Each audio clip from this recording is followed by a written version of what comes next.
Subscribe to our YouTube channel and press the bell icon to get the latest updates.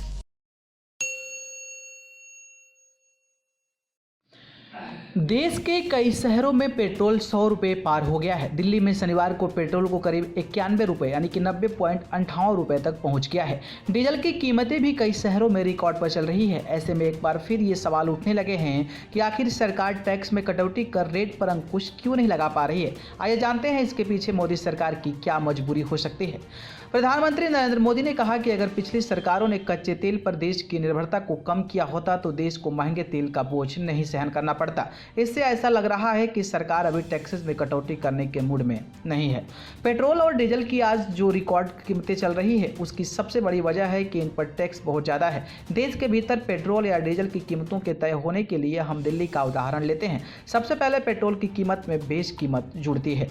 जैसे दिल्ली में 16 फरवरी 2021 के हिसाब से बेस कीमत 31.82 रुपये प्रति लीटर था। उसके बाद उसमें ढुलाई के 28 पैसे और जुड़ गए। इसके बाद ऑयल मार्केटिंग कंपनियां यह तेल 32.10 रुपये के भाव से डीलर्स को बेचती है। इसके बाद केंद्र सरकार हर लीटर पेट्रोल पर 32.90 रुपये का एक्साइज ड्यूटी यानी कि उत्पाद शुल्क लगाती है। इस तरह एक झटके में पेट्रोल की कीमत 65 रुपये हो जाती है। इसके अलावा पेट्रोल पंप डीलर हर लीटर पेट्रोल पर 3.68 रुपये का कमीशन जोड़ता है। इसके बाद जहां पेट्रोल बेचा जाता है उसकी कीमत में उस राज्य सरकार की ओर से लगाए गए वैट या बिक्री कर को जोड़ा जाता है। उदाहरण के लिए दिल्ली में वैट का 20.61 रुपये जुड़ा होता है। इस तरह कुल मिलाकर अंत में 1 लीटर पेट्रोल के लिए आम आदमी को दिल्ली में 89.29 रुपये चुकाने पड़े हैं। तेल पर टैक्स से सरकार की मोटी कमाई। इंडियन एक्सप्रेस के अनुसार सरकार को मौजूदा वित्त वर्ष में पेट्रोल और डीजल पर एक्साइज ड्यूटी से 3.49 लाख करोड़ रुपए हासिल होंगे। यह वित्त वर्ष 2020-21 के बजट अनुमान 2.49 लाख करोड़ रुपए से 39.3% या करीब 97,600 करोड़ रुपए से ज़्यादा होगा। यानी पेट्रोल और डीजल पर टैक्स से सरकार को कोरोना काल के बावजूद इस साल जबरदस्त कमाई होने वाली है।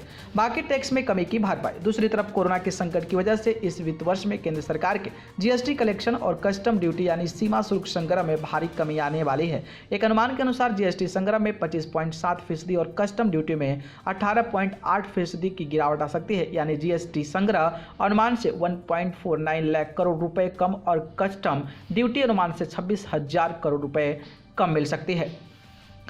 इसी तरह अगर मैं बात करूं तो इस साल के संशोधित अनुमान के मुताबिक कॉर्पोरेट टैक्स कलेक्शन 34.5% घटकर 4.46 लाख करोड़ रुपए रह सकता है। इस तरह इनकम टैक्स कलेक्शन भी अनुमान से 27% कम होकर महज 4.59 लाख करोड़ रुपए रह सकता है। कोरोना काल में पेट्रोल डीजल खपत में भारी कमी आने के बावजूद एक्साइज ड्यूटी कलेक्शन बढ़ा है। तो शायद यही वजह है कि सरकार पेट्रोल डीजल पर टैक्स घटाने के मूड में नहीं दिख रही है। यानी सरकार जीएसटी और अन्य टैक्स संग्रह में आने वाली कमी की भरपाई पेट्रोल डीजल के टैक्स से करना चाहती है। पेट्रोलियम मंत्री धर्मेंद्र प्रधान ने भी संसद में यह साफ कह दिया है कि पेट्रोल डीजल पर टैक्स पर कटौती करने का सरकार का फिलहाल कोई भी प्रस्ताव नहीं है। न्यूज़ रूम से न्यूज़ लाइव की रिपोर्ट।